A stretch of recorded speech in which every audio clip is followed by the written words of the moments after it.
You have to give it to Sam Altman. He can make even the great and powerful Wizard of Oz blush. Altman can say something like, you can choose to deploy 5 gigawatts of compute to cure cancer, or you can choose to offer free education to everybody on Earth. He then uses the fact that he himself cannot make that moral choice as a justification for him getting his hands on 10 gigawatts of compute while leaving him under no obligation to either cure cancer or provide free education to anybody. But can we actually cure cancer with AI?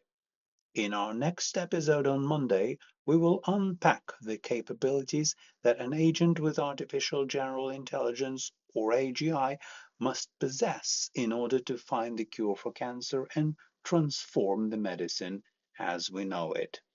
Thank you for listening and subscribing. I'm Alex Chaduk, and this is AGI. Listen every Monday morning on your favorite podcast platform.